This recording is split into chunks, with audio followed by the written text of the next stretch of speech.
नमस्कार दोस्तों, मैं रविराज मोहन राव डमरी। तो दोस्तों, आज क्या है, डॉक्टर बाबा साहब अम्बेडकर की आज जयंती है। मतलब कि आज 14 अप्रैल है। आज बाबा साहब अम्बेडकर के जयंती के अवसर पर मैं आज एक भाषण प्रस्तुत कर रहा हूँ।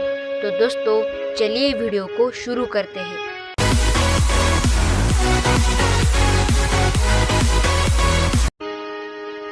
बाबा साहब का पूरा नाम भीमराव रामजी अम्बेडकर था और 14 अप्रैल 1891 को भारत के महू में इनका जन्म हुआ था, जो कि वर्तमान में मध्य प्रदेश राज्य का एक शहर है।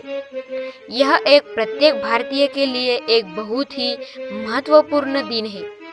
उनके पिता रामजी मालोजी सकपाल थे और माँ भीमाबाई थी। उन्हें लोग प्यार से बाबा साहेब के नाम से बुलाते हैं। जब वे 5 साल के थे तो उन्होंने अपनी मां को खो दिया था। अपनी शिक्षा पूरी करने के लिए वो मुंबई चले गए।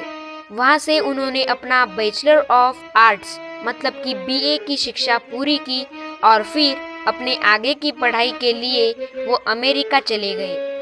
उसके बाद उन्होंने कोलंबिया विश्वविद्यालय में दाखिला लिया और इंग्लैंड से अपनी मास्टर्स ऑफ पीएचडी की डिग्री प्राप्त की और वर्ष 1923 में भारत लौट आए। भारत में उन्होंने बॉम्बे के उच्च न्यायालयों में अपनी वकालत शुरू की। उन्होंने सामाजिक कार्य करने के साथ साथ लोगों को शिक्षा का महत्व भी समझाया। उन्होंने लोगों को अपने अधिकारों के प्रति लड़ने के लिए और जाति व्यवस्था को समाप्त करने के लिए प्रेरित किया। उन्होंने जाति के विनाश पर भी एक पुस्तक लिखी, जिसमें उन्होंने जाति, वर्ग, जाति और लिंग के आधार पर भेदभाव के गंभीर प्रभाव के विषय में चर्चा की। सामाजिक कार्य में उनकी सक्रिय भागीदारी के कारण लोगों ने उन्हें बाबा साहब के नाम से संबोधित करना शुरू कर दिया। उन्होंने भारत के संविधान को तैयार करने में महत्वपूर्ण भूमिका निभाई, इसलिए उन्हें भारतीय संविधान का रचयिता भी कहा जाता है। उस समय भारतीय संविधान में सबसे महत्वपूर्ण मुद्दा आरक्षण प्रणाली थी, जिसका मुख्य उद्देश्य समाज के कमजोर वर्ग और उनकी जीवन शैली में सुधार के साथ साथ उन्हें आगे उत्थान की ओर ले जाना था। डॉक्टर भीमराव अंबेडकर के सामाजिक कार्य और लोगों के उत्थान के प्रति उनके इस योगदान के लिए उन्हें भारत में बहुत सम्मान के साथ याद किया जाता है।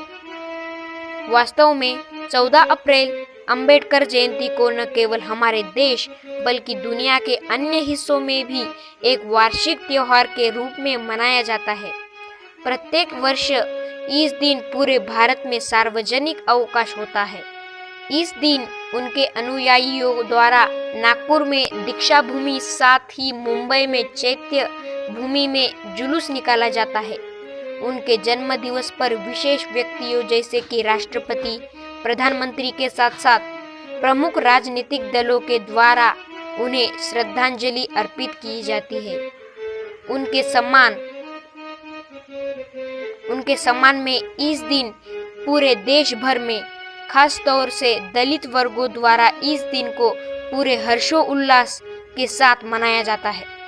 इसके साथ ही हमारे देश में उनके मूर्तियों पर माल्यार्पण और उनके अनुकरणीय व्यक्तित्व को श्रद्धांजलि अर्पित करने के लिए बड़ी संख्या में इकट्ठे होते हैं और झांकी निकालते हैं।